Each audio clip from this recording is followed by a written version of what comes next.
The Floorless coaster model by B&M was extremely popular in the late 90s and early 2000s. There has been 13 made from the ground up worldwide, and another 3 being stand-up conversions. Most people think of an average floorless coaster having 7 versions with a loop, dive loop, zero-G roll, cobra roll, and interlocking corkscrews. But I began thinking, what literally does an average B&M floorless coaster look like? To find this out, I used simple math and my knowledge on this model. Before that though, let's look at all 13 floorless coasters that have been made. The first floorless coaster to be made was Bizarro at Six Flags Great Adventure. It opened as Medusa in 1999, but was later changed to Bizarro in 2009. The coaster is 142 feet tall, has a drop of 132 feet, is 3,985 feet long, has 7 inversions, and lasts for 3 minutes and 20 seconds. Bizarro is praised for being smooth and intense. The second floorless coaster to be made was Superman Krypton Coaster at Six Flags Fiesta Texas in 2000. The ride is 168 feet tall, has a drop of 163 feet, has a track length of 4,024 feet, goes 70 miles an hour, has 6 inversions, and has a duration of 2 minutes and 35 seconds. Superman Krypton Coaster is regarded as the best floorless coaster with its great layout that interacts with the glory wall. The next floorless coaster to be made was Medusa at Six Flags Discovery Kingdom in 2000. The ride is 150 feet tall, has a drop of 150 feet, has a track length of 3,937 feet, goes 65 miles an hour, has 7 inversions, and lasts for 3 minutes and 15 seconds. The ride is well known for having a rare element known as the sea serpent roll. The next floorless coaster to be made was Kraken at SeaWorld Orlando in 2000. The ride is 153 feet tall, has a drop of 144 feet, is 4,177 feet long, goes 65 miles an hour, has 7 inversions, and lasts for 2 minutes and 2 seconds. Kraken often gets a lot of hate. The next floorless coaster to be made was Insane Speed at Janfusen Fancy World in 2001. The height is unknown. It has a drop of 131 feet. It has a length of 2,677 feet.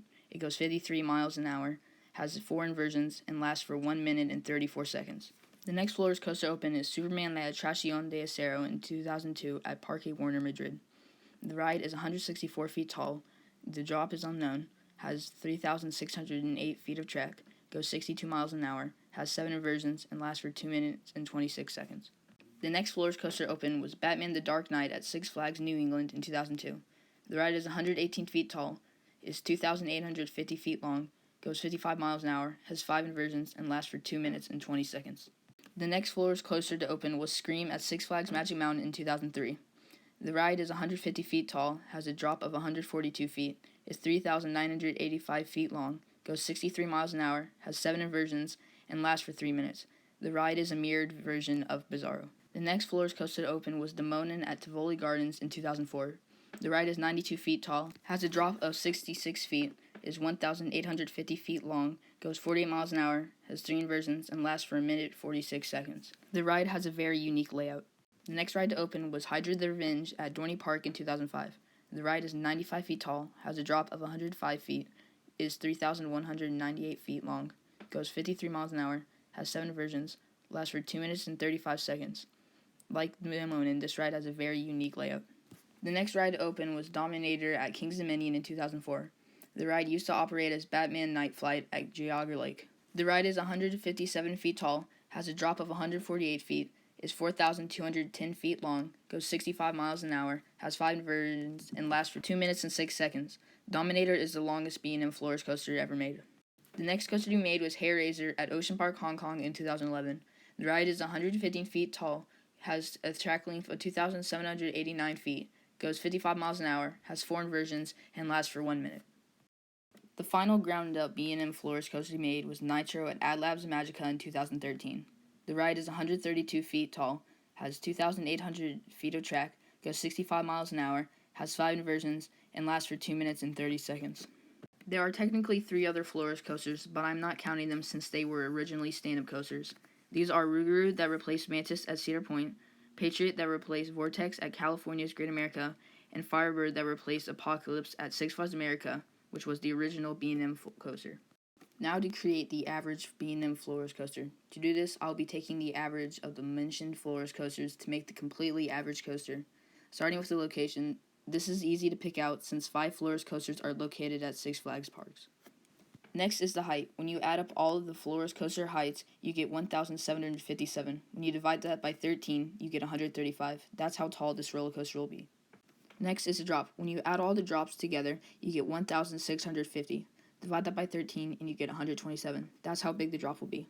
On a B&M Floorless coaster, there are 2 types of drops, swooping and straight. 10 of those are swooping while the other 3 are straight. This means the roller coaster will have a swooping drop. Next is the length. When you add all the lengths together, you get 44,091. Divide that by 13 and you'll get 3,392 feet. The roller coaster will be 3,392 feet long. Next is the speed. When you add up all the speeds together, you get 780. When you divide that by 13, you get 60. The roller coaster will be 60 miles an hour. Next is the inversions. When you add up all the inversions on each roller coaster, you get 74. Divide that by 13, you get 6. This means the roller coaster will have 6 inversions. To figure out the type of inversions that this roller coaster will have, I listed every single inversion that is on a B&M Floorless coaster. 11 coasters had a vertical loop, 9 had a dive loop, 11 had a zero-G roll, 7 had a cobra roll, 8 had interlocking corkscrews, 1 had a sea serpent roll, 5 had corkscrews, 3 had Immelmans, 1 had 2 vertical loops, and 1 had a JoJo roll. The ride will have 6 inversions, so this means we will have a vertical loop, a dive loop, a zero-G roll, Immelman, and an interlocking corkscrews. To get the duration, you convert all the time to seconds. When you do that and add them together, you get 1,829. Divide that by 13 and you get 141. Divide that by 60 and you get 2 minutes and 35 seconds. Next, we'll find the number of trays and rows. If you add up all the trains on each roller coaster, you get 32. Divide that by 13 and you get 2 trains. Add up all the rows on each roller coaster and you get 97. Divide that by 13 and you get 7. The roller coaster will have 2 trains with 7 rows. Finally, for the color scheme, I calculated this in the same way as I did the location. I listed every single main track color, every rail color, and every support color. Then I picked the biggest number. The main track will be red, the rails will be yellow, and the supports will be blue. Now we have all of the calculations. When we put them together, we get a coaster that will be located at a Six Flags park of a height of 135 feet, a 127-foot swooping drop, a length of 3,392 feet, and a speed of 60 miles an hour. The ride will have 6 inversions, which are a vertical loop, a dive loop, a zero-G roll, an Immelman, and 2 interlocking corkscrews. The ride will last for 2 minutes and 35 seconds and have 2 trains with 7 rows. The color scheme will be red, the rails yellow, and the supports blue. Thank you for watching the video. Please subscribe for more videos like this.